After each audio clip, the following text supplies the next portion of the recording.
happening. Indeed. Thank you for the call, my friend. God damn it.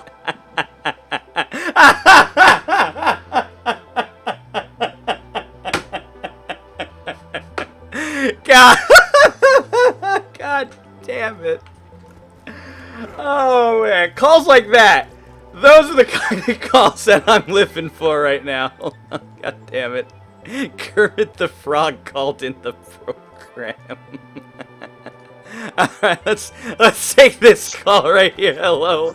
Welcome to the program, Baroon Address. How are you? What's your name? Where are you calling from today? Ohio.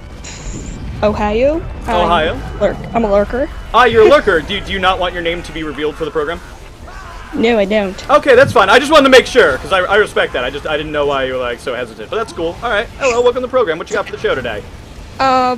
Wait, what? What do you got for the program today, my friend? Thank you. Well, I was here to ask because my friend wanted to know what your favorite Ace Attorney game is. Ooh, my favorite Ace Attorney game. Alright, am I allowed to cheat and say Miles Edgeworth's games, or do I have to stick specifically with Ace Attorney? You can say Miles Edgeworth. We all kind of... We all kind of figured, yeah, of course. I mean, of course it's going to be Miles Edgeworth prosecuting Powerhouse. Like, it's not going to be. But, I mean, since that's like El Generico the answer, given what you know about me, I'm going to say Justice for All. When you get to play as Edgeworth again, but that's the first time you get to play as him in court, and when you get to face off against Godo. I love Godo. I think he's an amazing prosecutor. He's easily my second favorite prosecutor. And I think that entire storyline is phenomenal. Okay, then let's reverse it then. What was your favorite Phoenix Wright game, or your friends as well? I don't know what his favorite is, because didn't ask him. Okay. Well, have you ever played the games at all? Are you familiar with any of the aspects or core gameplay? I'm familiar with Phoenix Wright and Miles Edgeworth. That's about it. I don't really... Yeah, I gotta yell at your friend here. You're slacking, friend of person who calls in right now. You are slacking, I'll tell you why. When you play Phoenix Wright, you're supposed to try and spread the word of Phoenix Wright as much as possible. You have to go to every single friend, shove a 3DS in their face and say, you play this fucking game right now, or I'm never speaking to you again. That is your job as somebody who is a fan of the Phoenix Wright series. Seriously, though, we do have to spread the word of it, because spreading the word of Phoenix Wright is actually really hard. Yeah, I know. Also, I said Justice for All, and I think I meant Trials and Tribulations. I always get the two of them confused. I also wanted to ask about your scarves.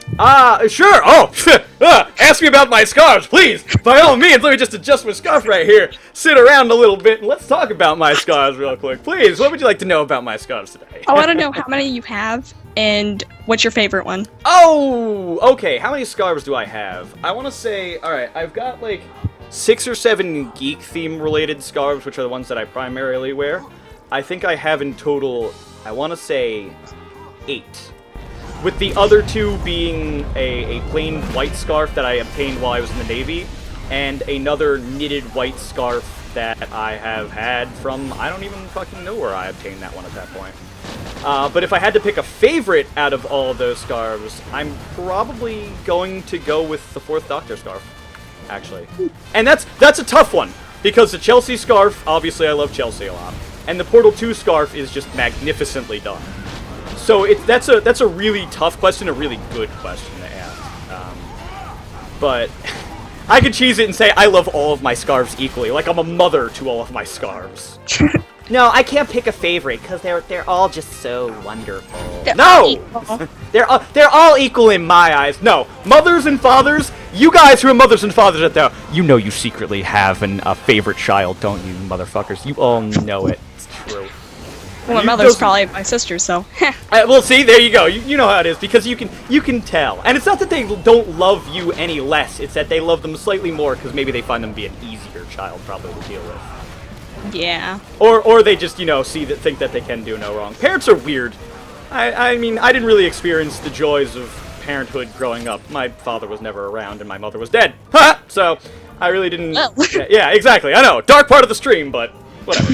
So I didn't really experience any of that favoritism or crap like that, which actually I think might have worked in my favor, because, man, that would have been awesome time for me. Oh boy. But either way, are you going to do a shout out to your friend real quick? Oh, well, he's not watching the stream because he doesn't listen to me. Oh, well, maybe he'll catch on the replay at some point then, because I'm probably going to put this all on YouTube, so say hi to YouTube! Hello, I'm calling, and stop being such a weirdo. No, be a weirdo. That's what this show is all about. A celebration of strange people. Well, yeah, but he's weird and... Oh, he's weird. Oh, no, embrace his weirdness. Give him a hug next time. Tell him be as weird as he fucking wants to be. He plays Phoenix Wright. That's weird enough as it is. I can't get mad at him. I know. No, Well, always embrace say, you're doing a great job, Thank and I've you. been lurking for like 5 months, so I appreciate I'm going back that. to my rock. Bye. Bye, buddy. Thank you for the call. Hey, you have it. Embrace the weird. If somebody is weird out there, love them for their eccentricities. Did I say Terminator? I meant Zen Moss. That's funny. Embrace somebody for how weird they are. Love those weird things about them. Think of how much you enjoy this stream, if you do. I don't fucking know if you do or don't. But think of how much you enjoy this stream and how weird I am. So if you have people in your life who are equally as strange, be good to them. Play up those weird things. And really love those people for who they are. Alright, I see a lot more calls coming in. This was the first one I saw, so we're gonna get this one right here. We're gonna have an answer for this call. Hello, welcome to the Mitsu Show. What's your name? Where you from? My name is DB Chan Jr., also known as Jeff. Jeff, how you doing? I'm from Tennessee, and I'm doing good. How are you? Tennessee! I hear they make a very delicious alcoholic beverage in Tennessee. That you would have to ask my parents. Oh, my apologies, my apologies. We'll keep it PG-13. No, fuck no, leave it on. It's all good. It's all good. But yes, welcome to the program. What do you got for the program today? Well, back when Borderlands 2 first came out, what was the first character you played? Oh, you know, I'll let you take a guess what the first character I played was. Axton. No. Surprisingly, a lot of people out there are probably thinking Maya, because Maya's my favorite character, and Maya is the character that, for a long time at least on the stream, that's the character that they saw me play. The answer is actually Zero, surprisingly. Oh, wow, yeah, that was actually one of my friends' first. My first is actually Maya myself. Ooh, so. You have impeccable taste then. Yes. Yes. I thought I really enjoyed playing Mordecai towards the end of Borderlands 1's run, and I thought that he was going to be very similar. You know, sniping was going to be improved, and we were going to have a lot more fun with the melee tree and expand upon it more. What I wound up getting was a character that throws kunais at people and probably is better off meleeing than trying to build up stacks of critical ascension, which are nigh impossible, and setting up boars that are even more ridiculous to try and do on trash mobs, which is mostly what you had to deal with. There wasn't a Hyperius when you started out, so you didn't have a reason to have it, really. Pretty much, exactly, yeah. But, I do remember Mordecai being one of my first characters in Borderlands 1 when the game first came out, so... Oh, did you really hit that impact when those awful things that happened to Bloodwing happened? Oh, man. Did I hit the wall? I literally, like, screamed at my computer, Bloodwing, no! You had those horrible, horrible feels from everything that happened? Yeah, essentially. You didn't see it coming, though? Because I was sitting there with a couple friends, because I actually, Borderlands 1 2 actually was bought for me by a group of friends of mine. So that's a long story I'll go into another day. But yeah, cool. we're sitting there playing the game, and we're listening to Handsome Jack as he's listing off all the different types of elemental damages. And we legitimately forgot what the last elemental explosion, I just spoiled it, but what the last elemental effect was. And then we realized it just as he was about to say it.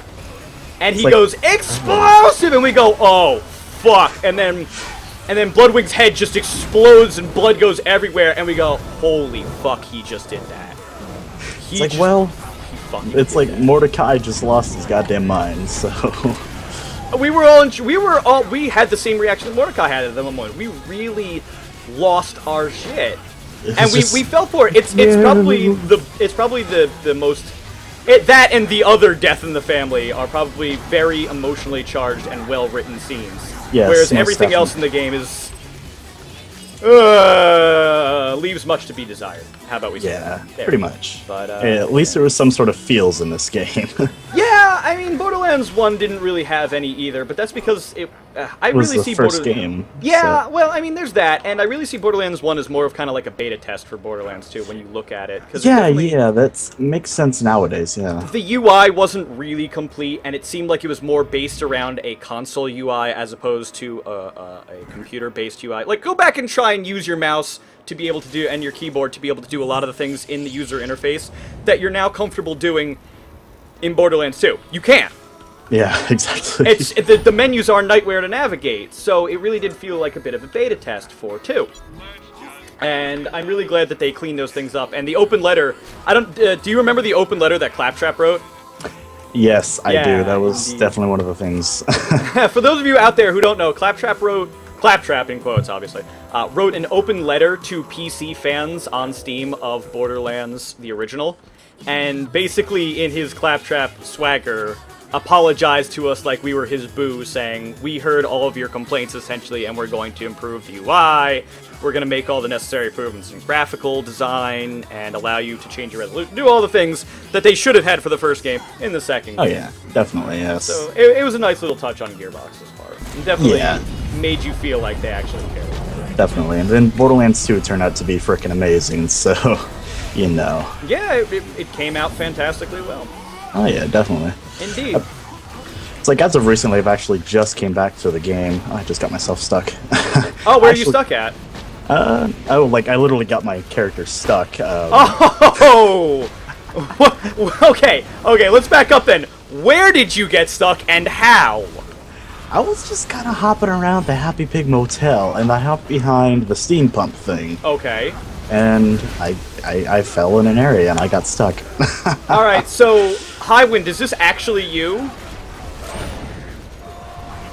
I'm kidding, because Highwind likes like, to break what? game. No, don't worry. No, Highwind likes to break games, so it's like, Highwind, Oh, God. are you masking your voice right now? Oh, okay, I'll do another one. Baru, is this you?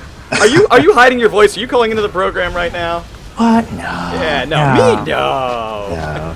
It's like, I don't like to break Borderlands, but oh, do I love to break Warframe. Oh, there's a game I haven't actually played yet. Real quick, sell me on Warframe. Tell me why I should play that game. Ninjas in freaking space with dogs that kick ass by your sides. So, basically you are Tenno, which you are basically an organic being inside a really awesome badass suit of armor, but it's not just one singular badass of suit of armor. It's actually 22 different suits of armor with each Warframe, as they're called, has different abilities, like magnetic. One's basically a tank. One masters fire, frost. You know, it's just. Are you sure this is Warframe and not Mega Man? Oh, I'm sure it's Warframe. You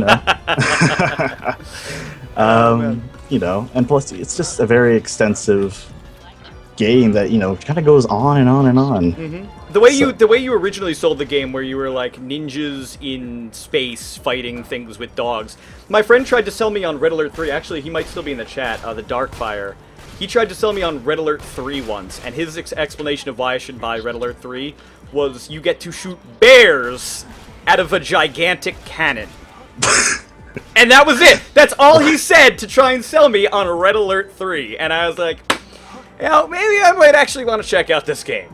Yeah. So, and here's the thing, Warframe, completely free to play.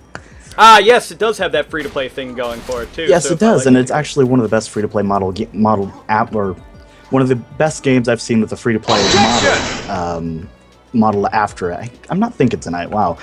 No, it's okay. Yes, you can, you know, the special real-world currency is platinum, and, you know, it's actually really cheaply priced, and all the market items you can get, though some stuff does cost platinum, but you can actually trade for it in-game from other players. Okay. Based on, like, some other players want mods or prime parts of Warframes. So, you know, that's how you get platinum in-game without even having to spend a cent in the game. Which I did at first, and then I actually put about 80 bucks into the game, so. Oh, wow. Alright, so they got you like League of Legends gets you. Like League of Legends, oh, you can totally play for free. But you can get stuff with money, too. Yeah, but you can attain everything else in the game. It's only the Warframe slots and the weapon slots you really have to buy if you really just want to excel. But even so, it's worth the money in the end if you can get into it. If it like really catches you. Here's the real tough question now, and I really want you to think about this one. And when people try to sell me on a game, this is a question. When anybody tries to sell you on any game, this goes for everybody out there, and you as you, because I'm talking to you right now. This is the question you really have to think about. This is the most important one. Because you sold the game hard, and it's clear that you like the game a lot. Yeah. Tell me one thing about the game that isn't up to your expectations and you think they could improve. Tell me one negative aspect about the game. Because no game is full of rainbows and sunshine. There's always a drawback. Unless it's Half-Life. Half-Life is the perfect game. Well, you know. So, yeah, Half-Life 3 converted. What?